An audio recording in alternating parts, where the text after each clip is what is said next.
uNkulunkulu ethi asenze umuntu wesifazane uthi asenzele uAdam umsizi, akasho ukuthi asenzele uAdam usizi.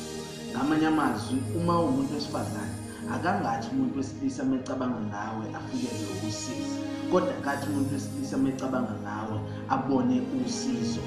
Musu kuba umuntu wesifazane njalo uhlale ephethe list yezindleko ekumele ubaba azenze, kodwa ukuba umuntu wesifazane ophethe list yamaqhinga okwandisa imali ubaba ayisebenzayo. Amandla nokubaluleka komuntu wesifazane asikuboni ngokuthi enze izinto ezenziwa abanye abantu besilisa, kodwa amandla nokubaluleka komuntu wesifazane sikubona ngokuthi enze izinto abantu besilisa abangasoze bakwazi ukuzenza. Uma uNkulunkulu akwazi ukukhulelisa uMaria ivirgin, yini engamvimba ukuthi akhulelise umuntu wesilisa? Kodwa uNkulunkulu wafuna ukuthi uJesu akhulele umuntu wesifazane ngoba wayefuna intshontshe izinto eziwu-3 esibelethweni somuntu wesifazane. Number 1, wayefuna ayontshontsha ukwazi ukuxolela ngoba akekho umuntu okwazi ukuxolela njengomuntu wesifazane. Number 2, wayefuna uJesu ayontshontsha ukwazi ukubona umuntu beyond isimo ayiso ngaleso sikhathi ngoba akekho umuntu okwazi ukubona ipotential yomuntu njengomuntu wesifazane. Number 3, wayefuna uJesu ayontshontsha ukwazi ukumelana nobuhlungu ngoba akekho umuntu okwazi ukumelana nobuhlungu ngaphezu komuntu wesifazane. Umuntu wesifazane uyakwazi ukuvuma ukulotsholwa ashadwe yindoda ehlala ethaveni uma iholile iqeda imali yayo ngosuku, engakwazi ngisho ukuyigqokisa, engakwazi ngisho ukufaka i-roll on, ehlala ihambiwe emgaqweni, kodwa avuma umuntu wesifazane ukuyishada le ndoda ngoba ene-hope yokuthi uma besebeshadile uzokwazi ukuyishintsha. Ngempela futhi uma uhamba ukubona ebudeni bendlela ubone ukuthi indoda isishintshile, kodwa akekho umuntu wesilisa okahamba ethaveni athi uyobheka umakoti, athi uyofuna umuntu azomlobola ongakwazi ngisho ukuyigeza. Yingakho-ke noJesu akwazi ukuthi asibone beyond ukuba izoni kwethu, ukuthi uma engasifela singashintsha ngenxa yokuthi uJesu wahlala esibelethweni somuntu wesifazane wantshontsha lento yokwazi ukubona ipotential yomuntu.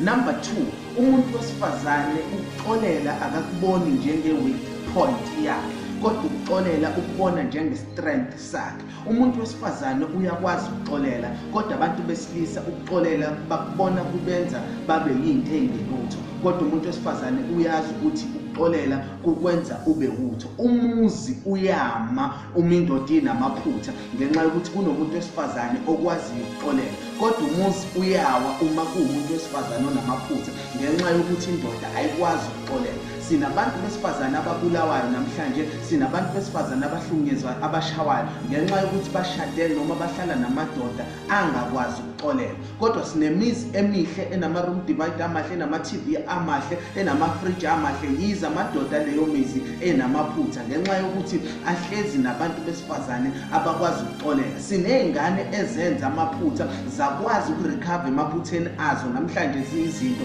ngenxa zokuthi zayihlala noma wazo ababeyinika ama-second chance ngoba umuntu wesifazane uyakwazi ukuxolela. Yingakho umuzi uJesu esiphambanweni ethi baba baxolele ngoba bakwazi abakwenzayo, ngenxa yokuthi noJesu uhlalile esibelethweni somuntu wesifazane wantshontsha lento yokuxolela. Bengincenga amadoda ukuthi asiyintshontshe lezi zinto abantu besifazane abadla ngazo.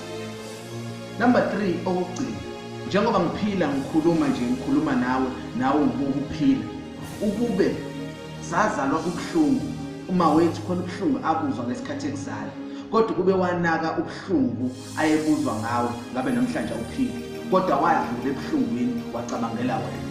noJesu ingakho akwazi ukumelana nesiphambano, wadlula ebuhlungwini besiphambano, wakwazi ukucabangela wena because wantshontsha le quality ekumuntu wesifazane. Wathi nami ngizodlula ebuhlungwini balesiphambano, ngicabange ibandla elizozalwa uma ngidlula kubuhlungu. Nomuntu wesifazane uyadlula ekusikweni akusikwayo, kodwa acabangele ingane azoyizala emva kokusikwa.